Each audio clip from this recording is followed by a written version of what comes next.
創世小夫妻，乞討笑嘻嘻，我是雲流。今天啊，我來到浦東機場。你來到中國旅遊，浦東機場啊，是你中轉或者是來到這邊旅遊，大部分會經過的一個非常重要的國際機場。上海一線城市所打造出來，像澳門這麼大的一個機場規模，所以你來到這邊會暈頭轉向，別怕。這一集啊，我要帶你了解浦東機場的交通攻略，教你怎麼搭地鐵、磁浮列車、市域線以及機場巴士。甚至啊，如果你肚子餓了，別擔心，浦東機場也有美食街哦。此外啊，中國其實是可以退稅的，我這邊也會教你完整的退稅流程，讓你從機場的小白變成浦東機場的老司機啊！最重要，我要手把手的教大家如何在中國開銀行賬戶、申請電信卡，那就 Let's go 嘍！這支影片鎖定兩岸航線旅客最常落地的 T2 航廈，帶你以台灣人旅客視角走一遭。T2 航廈最重要的就是2層和3層，引導你從2A 路徑如何出關，教你如何秒懂口岸簽證、快速通關的申請秘技，以及如何穿越空橋連廊，一次搞定所有交通攻略，甚至找到隱藏版的便宜美食街。要回國前，我會帶你直衝3層，搞懂完整的退稅流程，讓你帶着戰利品和滿滿的成就感，優雅的飛回台灣。飛機落地後，先搞定人有3級、尿急、聯網級以及出關級，帶你走一遍最順暢的入境通道，看看旅客的分流該走哪裡。浦東機場降落，我們現在要走通道到邊檢的地方，左邊這邊就會有中轉的一個扛棒，說，這邊是一個中轉的一個區域。我們往右邊走，左邊可以裝水，還有廁所。這個通道啊，其實非常多的團客、散客、國際客都會在這個通道一起行走，盡量是走中間的電動手扶梯，不然你這樣走真的蠻辛苦的。尤其你今天帶老人家來的話，會比較吃力一點。是一個人獨旅的話，他的指示都非常的明確，要哪裡中轉、行李提取、出口都在這邊。如果你今天是在浦東機場中轉的話，它這邊也有淋浴間，下飛機有蠻多間廁所的，所以不用擠在第一間，可以往前面走。不然有些團客啊，他會擠在第一間。你剛下飛機沒有 SIM 卡，要連上網絡的話，有一個方法就是你在邊檢之前，這邊有一個 WiFi 的 kiosk 自助取號機，將你的護照去掃描，領取 WiFi 的密碼單，然後連上他們機場的 WiFi 是免費的。現在用護照來掃描。WiFi 的賬密它是沒有密碼單的，就是要把這個畫面截下來，再依照上面的操作，你就可以取得 WiFi。那免得你拿到小白單的時候，把這小白單搞丟了或是丟掉，還不如拍照把這個賬密抄下來就好了。我們走到這邊的時候有分岔路，我們就往左邊走。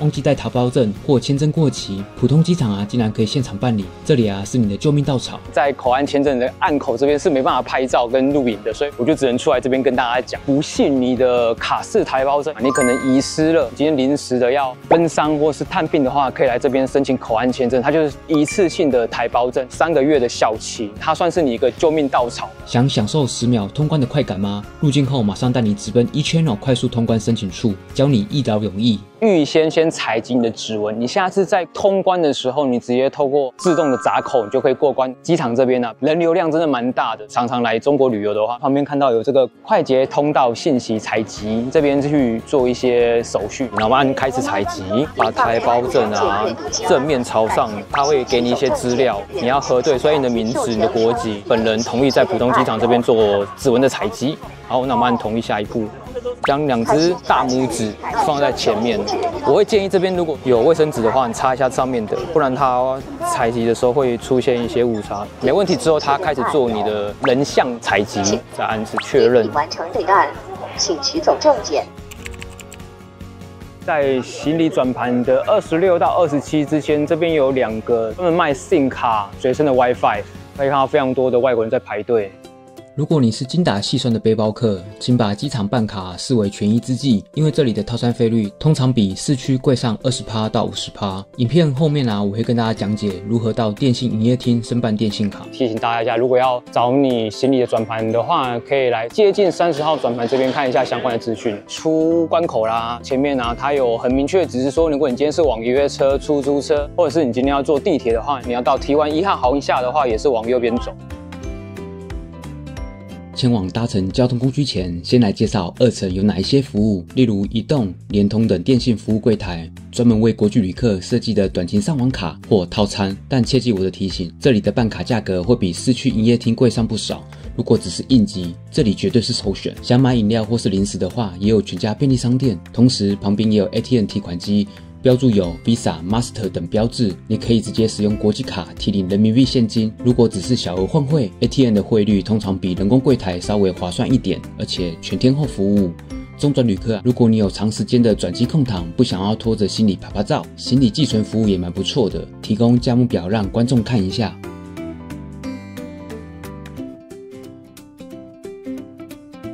這邊有一個旅客服務中心，這邊提供中英文服務之外啊，這邊還有一個旅客服務指南，可以拿航廈的免費地圖，它做得超精緻的。今天剛來到這個機場，可以拿這個地圖看一下，今天可能要去換匯，搭市域鐵、磁浮列車要怎麼走，我覺得這個還蠻方便的。你可以看到這邊有公共交通的即時資訊，搭市域鐵、巴士、長途汽車、地鐵的話，它這邊有很明確說，下一班車大概幾分鐘，這邊可以預留你這時間，可能買伴手禮啊，買一些吃的。它旁邊有一個電子的指示板，請找我老婆愛吃的餐廳 ，AI 的智能客服。當前的位置哪裡？你要吃什麼？這邊都可以看得到，會把它拉大。科技的感覺。你旁邊有味千拉麵，還有炸雞等等，還有一些飲料店，但是做得很先進。甚至說，你今天要去做行李的提取啊，這邊它就有很明確的告訴你說，你要在哪裡做行李的提取，很厲害哎。這畫面好順哦，好高科技哦。只差沒有3D 立體。對，就很像鋼鐵人在跟機器人講話的時候，他會吐射地圖給你。比如說我今天要選到味千拉麵導航，按下導航，哦。哇，它就是起點在這邊，然後導航到味千拉麵。但是很尷尬，你的文字都會顯示在這裡，找我老婆愛吃的。好，當我們離開2樓，繼續往前走，我們就進入浦東機場的超級交通心臟地帶，就是連接 T1 和 T2 的空中連廊。這裡可不止4條通道，還是充滿趣味的5洲街區。你會看到這裡用非洲街、歐洲街等地名來命名區域，非常有趣。不止如此，想找吃的、喝杯咖啡暖暖胃，這裡通通都有。更重要的是，所有的公共交通工具都集中在這個區域。接下來就讓我為大家深度解析這邊的交通全攻略。接下來我要跟學人去搭一個我們在台灣從來沒有搭過的服務，就是磁浮列車。聽說啊，它可以在短時間時速就可以到達300公里以上，而且8分鐘啊就可以到達市區了，到達龍陽站。磁浮列車啟動。我先帶你體會最快到市區的方式，30公里啊，到市區只要7分鐘，這就是中國版的《速度與激情》啊！現在到磁浮線的票務中心，我們要買票啦。你好，2張。機票出示80收的。你有看我？謝謝。來買磁浮列車啊，它有2種優惠模式。一個啊，你是透過攜程上面直接購買，本身就已經有優惠的票券了。但第二個啊，如果你今天不是透過攜程去購買的話，出示票根的話，你到人工櫃檯，它就直接算40塊的價錢給我，8折的優惠。進來之後啊，你就往磁浮 A 軌站台，往左邊這邊走。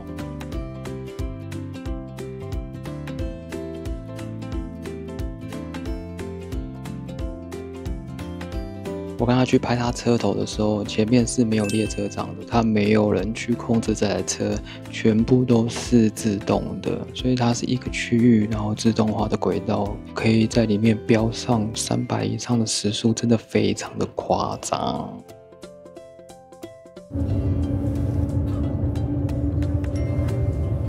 很明顯的加速感，覺得好像真的在坐雲霄飛車。現在時速已經飆到300公里了，突然覺得那個要上太空，大概就是這種感覺。乘坐完磁浮列車，真的非常推薦大家來坐一趟。在加速的時候，那加速感真的超足夠的，我整個往後面倒。可是啊，我剛才看了一下它的內部構造或是內部裝潢上來講，算是陽春了一點點。我為什麼會來搭這個磁浮列車？主要是因為有一天啊，你可能在浦東機場這邊轉機，那轉機啊，你可以在8分鐘之內，你就快速到達市區去玩各點，比如說外灘、人民廣場或是南京步行街。對於轉機的旅客來講，從浦東機場搭地鐵到市區真的非常久，大概要半個小時以上。想要省時間的人，我非常的推薦你去搭磁浮列車，因為我跟學員在台灣也沒搭過，所以這次來浦東機場能搭到磁浮列車。車，真的蠻興奮的。搭乘地鐵從浦東機場出發，只有2號線到市區，橫穿上海市中心，終點站為徐經東，途經上海核心商圈與交通樞紐，是串聯市中心的關鍵路線。進入地鐵前會先安檢，並且請開啟支付寶的出行，就可以順利搭車了。那前往網約車的接駁點，網約車的上客點會在 P1 停車場的1層和 P2 停車場的 B2 層，主要這邊是上客的專區。大家可以看到下面告訴你說你是1區、2區、3區要往哪裡走。滴滴打車大部分都在2號出口，因為滴滴打車算是来到中國旅行非常常用的 app， 就直接到2號區就好了。旁邊還有座位的部分可以讓人家坐，然後等待司機到來。我們現在来到機場巴士線，大家可以看一下走行夜宵線。如果你今天是過夜班機，來到這邊已經凌晨了，大部分地鐵、池福線都已經關了。坐網約車之外，也可以坐機場巴士，它是有凌晨的班次的哦。機場巴士我覺得還是有它的存在的必要性，因為畢竟來的班次抵達到浦東機場時間不一定是你一個很好的替代方案。旁邊就有 LED 板，上面會显示說你今天主要停靠站它的首班末班的時間都寫得一清二楚。給大家看一下各個機場線的票價。到虹橋機場這邊轉機的話，你可以搭他們的市運鐵機場聯絡線，全程大概40分鐘，每15分鐘會有一班。那票價是4塊到26塊人民幣。這中間會經過上海迪士尼、虹橋火車站跟虹橋機場。機場飯都貴？錯，帶你走進浦東機場在地人市場的廉價美食廣場，用1杯咖啡的錢吃飽。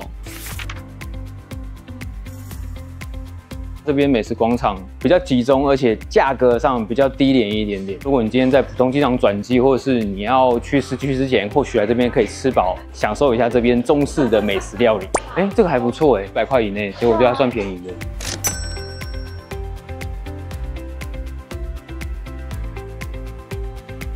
美食廣場真的蠻建議大家可以來這邊吃看看，坐落在一片區，位置非常多，但是光線有點暗，人均大概20到30人民幣。浦東機場這邊轉機或者是你要到市區之前吃個小點還不錯。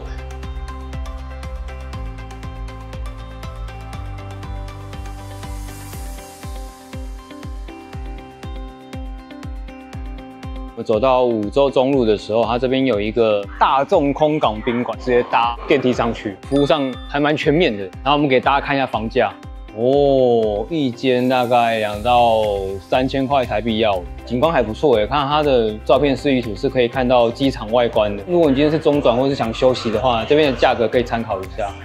這樣的價格，觀眾覺得實惠嗎？歡迎在下方留言哦。最後一個交通方式就是出租車，我們到1層26號門口外出閘口後，隨招隨叫。我這邊呢也想分享一些出租車的搭乘 tips。出租車的價格是以趟來算，不是以人頭來算。它有可能說今天搭到某個地方100塊人民幣，它可能乘以3。這不對的哦，它都是以趟為主，這點要請大家小心。今天你要到酒店的話，有些司機他會推脫說沒有辦法到門口，我頂多只能把你放在這個路口下，那其實都不對的，應該是說都可以直接送到酒店的門口。一定要拿小票，小票就是細細的收據，因為到時候如果你要投訴或者是有一些消費糾紛的話，你都是依照這個小票作為一個依據。記得你出海關的話，如果是大鈔的話，盡量去換成是一些零錢。你剛好如果沒有支付寶，司機他剛好沒有零錢的話，你到時候会比較麻煩。所以盡量是換一點零錢。在上車之前建議你先用高德地圖先查一下路線。那如果今天司機在上面問你說要怎麼走的話，你要用行內話去講，就說照導航走就好。司機認為你可能先做過功課，已經查過導航了，知道這導航路線怎麼走，所以他不敢亂繞路。T2 的出境城，你在要入門口之前，維護的人員在這邊做防爆檢測，這邊要請大家留意一下。可以看到上面有指示 ABCDEFG， 依照英文字母的順序一直到 M， 所以你要確定一下你的班機是從哪一個 check in 的櫃檯，然後上機。在來之前我們可以到 K 櫃檯這邊 ，K 櫃檯旁邊它有一個很大的屏幕，這屏幕可以顯示你的航班的相關的資訊。左邊是往國內出發，那右邊也是國內出發以及國際港澳台出發的點。如果說你的行李是比較貴重的，它這邊都有行李打包的服務。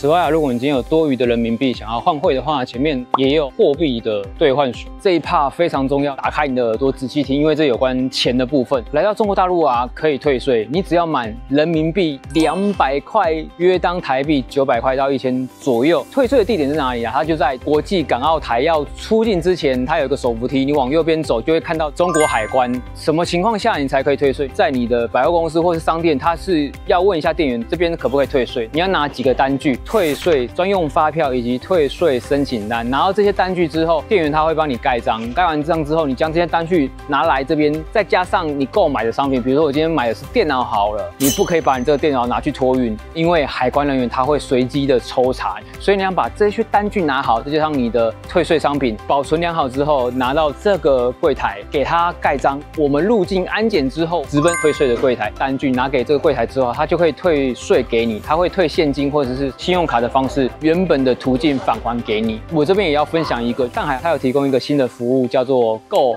即退。某一些特定的百貨公司或是商店，你可以當下購買完退稅的商品之後，你直接直奔他百貨公司的櫃台，或是他商店有特殊的櫃台，直接完成退稅，領取現金。對短期旅途的旅客來講，這是非常方便的，你當下就可以拿到退稅的金額，你不用特地再跑到這邊去做退稅，太麻煩了。除了人工的匝道櫃台之外，它有離境退稅的海關檢驗選擇語言，像是中文。然後這邊是刷證件啊，還有退稅的發票以及退稅申請單。透過這邊有 scan barcode 來這邊掃描它相關的物品。為什麼會特地花時間來浦東機場跟大家分享一下？主要是因為我跟 Sharon 大概3年前的時候就來到上海，对上海這邊的印象非常的好，乾淨整潔的市容，高效率有發展的硬體設施，人文特色以及英法租界的一些文化交融，對上海真的是抱持着一個很尊重、很敬仰的一個態度。一定有很多人想要來上海旅行，所以我就特地拍了這個影片。希望不要讓上海浦東機場成為你來中國的第一道難關，因為上海真的是一座非常美好的城市，每一次來心情都特別好。制作這支影片非常的辛苦，也希望大家可以訂閱、分享你身邊的好友。如果即將來中國，上海浦東機場是你絕對不能錯過的點，它是可以做很多中國轉機，或者是說你要回台，這邊都是你必經之地。我現在在上海的陸家嘴，我要去開銀行戶頭。第一家去上海富邦華一銀行，它只需要提供台胞證，不需要有中國當地的手機號碼，所以對很多來上海旅遊的旅客來說，富邦華一的開戶的選項會比較 easy 簡單。第二家呢，需要中國當地的手機號碼，再開第二個戶頭，也教大家一下開戶的流程以及注意的事項。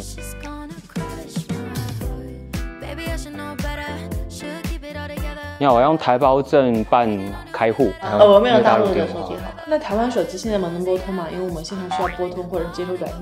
你是用什麼開？你是用台胞證？台胞證，那就台灣居民来往大陸。來往大陸通行。我们拨你不用接聽的。好。我們開完戶要轉1000塊錢進來的。1000塊做3個月定存。現金我們這個網點存不了現金。我是用 ATM 存還是要臨櫃？要臨櫃。好。對，因為我們銀行都沒有 ATM 都已經取消了。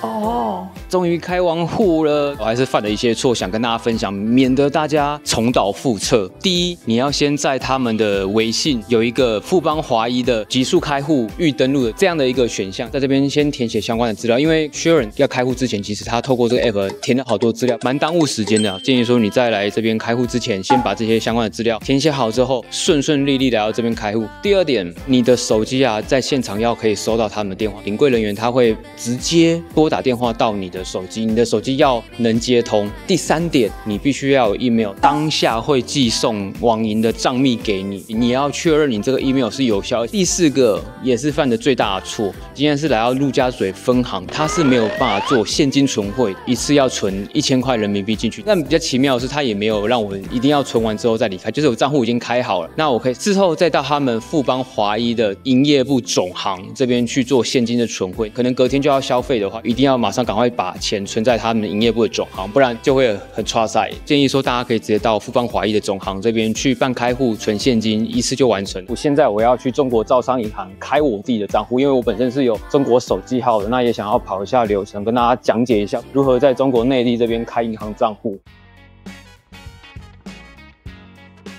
就本人實名制的手機號有？有，就是中國的手機號有。是手机号该留成自己實名制的，像刚刚那种驗證碼收到不要告訴其他人，否则会有资金被盗用的風險。那先生，张卡主要是后續在国內旅遊可能会消費這些使用。是的，沒錯。好的，那我跟您說一下，這個卡每半年至少要主動發生一筆交易啊，否則到時候卡就會限制。單日限額是5000人民幣，然後單筆不要超過10筆，單日限筆，然後收款是額度沒上限。對，收款沒有任何限額都可以出來。開完戶應該直接可以綁定支付寶做account link。OK， 好。對的，您可以直接綁定的。剛用現金存了1000塊人民幣，手機就馬上會有簡訊通知，所以你這邊已經收到1000塊人民幣的存款，短信的即時通知蠻快的。然後這邊就有寫，他要傳簡訊給你，然後這邊有每日限額、年限額。終於開完中國招商銀行的賬戶了，整個開戶的時間大概30分鐘到40分鐘，服務人員真的蠻有耐心的。來這個開戶啊，有一些要注意的事項。來之前先在他們的中國招商銀行或是各大銀行的 App 先填相關的資料，填了基本訊息之後，你來到服務櫃台，你去找他們的臨櫃服務人員，他們會問你要幹嘛，就跟他說我要來用台胞證開戶。你會感覺到，現在目前中國針對於詐騙這件事非常嚴謹，所以他從一路分行之後到你開戶，他都會問你說你來這邊開戶的目的是幹嘛的，也會要你去掃他們微信的一個防詐的一個 QR code。開戶當下就是一直要簽名，去做臉部辨識，留存你的相關訊息。你的台胞證要帶着，要填你的台胞證證號以及你的居住地址，自己是用酒店的地址，沒想到還是可以過。保險起見，我還有把自己朋友的地址也留在身上。他會問你每日單日的轉賬限額、轉賬次數，你都可以跟他去做客製化的設定。你不放心你的額度開太大，或是你的限額開太多的話，你都可以跟他做客製化的微調。此外，他也沒有要求你要存多少的人民幣進去。開中國的銀行就一定強制要用中國手機號碼，因為你要收驗證。他還透過我的手機發簡訊給電信商，然後電信商再丟一些資訊過來，你要把這個資訊給銀行櫃台人員 double check。所以在整個開戶的流程上非常的嚴謹。富邦華一就相對是比較簡易型的，快速就開戶。今天是旅客來中國旅遊的話，我會第一個比較推薦你就去富邦華一開，因為它是比較簡便，而且它速度上稍微再快一點點。如果你今天是長期定居在中國要旅遊或是經商的話，一定要在中國銀行去辦理。有一個重點，這個半年內啊，一定要有一些賬務的支出移轉，比如說你今天是收款或者是付款，它才能確定你這個賬戶半年內是活躍的，不然你過半年之後，他有可能就把你賬戶關掉了哦。我現在要去中國聯通辦電信卡，想知道說用台胞證辦電信卡，它的門號的費率及一些相關的規定。為什麼選中國聯？中國聯通剛好在我們吃飯旁邊，就順便去辦一下。嗨，你好，我想要用台胞證申請電信卡。長期使用的嗎？還是短期使用的？我要長期使用，最低費率，然後第2個月我要保號。現在10月份開始，整個上海3大運營商呢，有一批就是說不法分子用很多人過來開那個號碼，拿這個號碼呢去做發一些不好的一些短信息，一發就發幾十萬條的這個樣子。所以現在它上海的對於開卡要求現在比較嚴格，開號碼是你自己本人正常使用的話，第一它需要綁定您下看能不能上海提供一個地址綁定寬帶，證明您是正常個人使用的，或者是要承諾使用1年。但承諾使用1年的話，您剛剛說第2個月開始你就要辦理停机保號，它一旦簽了1年的協議，你就沒有辦法操作這個叫停機保號了。以前是可以的，現在是最近在管控这個事情，因為大批量好多的人過來開這個號碼，對，拿出來，所以現在為了確定確實是您個人使用的，所以你要滿足這2個條件中的一種，我們這邊就正常的給你開。這沒問題。那我有個問題是，只有上海的規定是這樣子。從9月底10月份這一段時間到目前為止，依然還有人斷斷續續，他們是這個樣子的。他們那些是機構僱用，以發比如說兼職這種的理由去找很多一些人，說我多少的錢，你用你的身份證去3大運營商，比如說移動、聯通、電信，取你們個人的名義去開這個卡，卡一片開出來了，比如說需要預存多少話費，或者是綁協議或者幹嘛的，你們就是跟微信上跟他們說要多少錢，他們把錢打給他，他們會教他一套話術過來，說這個號碼是他們正常使用的，就算我們跟他說這個卡片不能給別人，對，那犯法，如果做了違法的事情，他會算犯法的。但是他們為了那個錢，就覺得這個事情不是很重要，是很重要，他們還是去辦了。是一開始是沒有發現的，後來是發现不對勁，是因為他是批量開嘛，那段時間一下子湧現了開戶的人，再會去查他的話費嘛，公司會去複核，就會發現他們的話費是不對的。比如說3天時間一下子話費用了3、4萬塊錢，再去一看，全部是大批量在發短信，發的都是比如說一些不好的詐騙的或者是色情的。对，现在上海在查，像我们最近放開了開戶，像前一段時間比較嚴重的時候，移動和電信就直接說所有人過來開戶的話，短時間內暫時不開，因為你們是用台胞證，只能在我們這種正規的營業廳開，3個月收不到你的月租費，給你停機。這我知道。停了3個月之後，你還是沒有繼續充值，號碼就會被銷戶。第1個月先扣59塊，第2個月我就可以改成扣8塊。一定要這個月就要打電話去改啊，因為當月打電話去改，4月生效。對，機場它和我們線下營業廳啊，它有的套餐內容是不一樣的，價格上可能有點落差。對的，因為它機場的好像是國外的一些流量卡，它也能辦，它等於還是有一點我們線下的一個代理的一個。懂。我們的號碼辦出來前面的半個小時是只能收到聯通的驗證碼的，你要半個小時以後才能收到銀行的驗證碼。